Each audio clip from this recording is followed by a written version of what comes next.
शादी के बाद लड़की की पहचान। मीसा जब 18 साल की थी तभी उसकी शादी इंजीनियर से हो गई जिसका नाम मितेश था। वो बिहार के एक छोटे से गांव की रहने वाली थी जहां लड़कों को तो पढ़ाते हैं लेकिन लड़कियों को कोई नहीं पढ़ाता। उसके माता पिता ने भी उसे 12वीं तक ही पढ़ाया। उसके बाद मीसा की शादी करवा दी गई। मीसा पढ़ाई में बहुत अच्छी थी लेकिन उसके लिए एक अच्छे घर से रिश्ता आया तो उसने भी आगे पढ़ने की जिद नहीं की। शादी के बाद जब ससुराल गई तो अपने स्वभाव से सबका दिल जीत लिया। मितेश भी मीसा से बहुत खुश था क्योंकि वो घर के सब लोगों का बहुत अच्छे से ध्यान रखती ही और वो सुंदर भी बहुत थी। मीसा की जिंदगी किसी सपने से कम नहीं थी। फिर मितेश की जॉब जब दिल्ली में लग गई तो वो दोनों दिल्ली रहने चले गए। वहाँ वो अपनी गृहस्थी बनाने में लग गई। पति का काम करना, घर संभालना, यही उसकी जिंदगी बन गई। कभी कभी मितेश उसे अपने ऑफिस पार्टी में भी ले जाने लगा तो मीसा वहाँ सबके साथ बात करने में असहज महसूस करती थी। धीरे धीरे मितेश ने उसे पार्टी में ले जाना बंद कर दिया। अब तो वो मीसा को अपने साथ बाहर ले जाना भी पसंद नहीं करता था।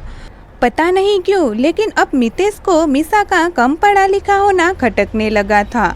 होली पर मीसा और मितेश अपने घर गए। घर पे जब मितेश के माता पिता ने उसका मीसा के प्रति व्यवहार देखा तो वो बहुत नाराज हुए।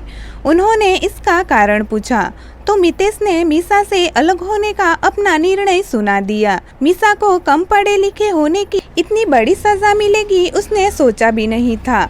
मीसा को वहीं गांव में छोड़ मितेश वापस दिल्ली चला गया। उसके पिता ने भी कुछ कहना उचित ना समझा। मितेश हिदायत दे गया कि वो तभी वापस घर आएगा जब सब उसका और मीसा के तलाक के लिए तैयार होंगे।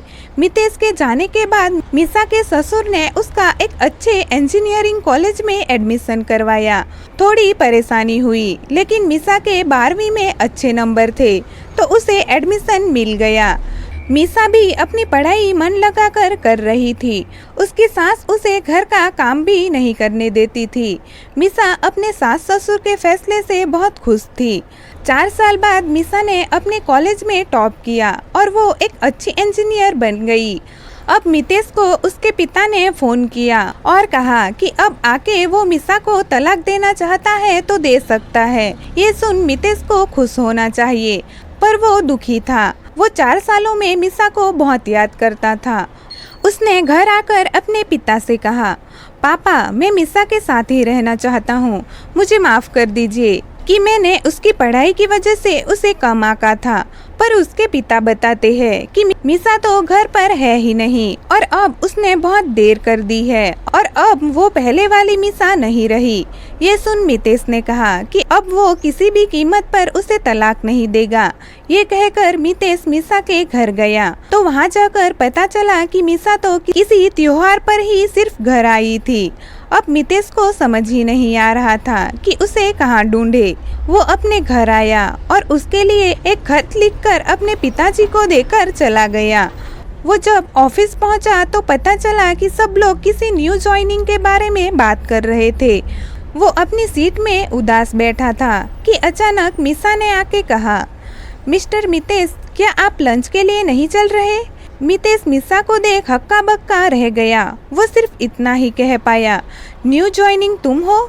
मीसा भी उसकी मानसिक स्थिति समझ सकती थी। मीसा ने आगे कुछ नहीं कहा। वो थोड़ी देर वहीं बैठी रही। थोड़ी देर बाद मितेश ने अपना होश संभाला और मीसा से माफ़ी मांगी। मीसा ने भी उसे माफ़ कर दिया। वो अब साथ में खुश है।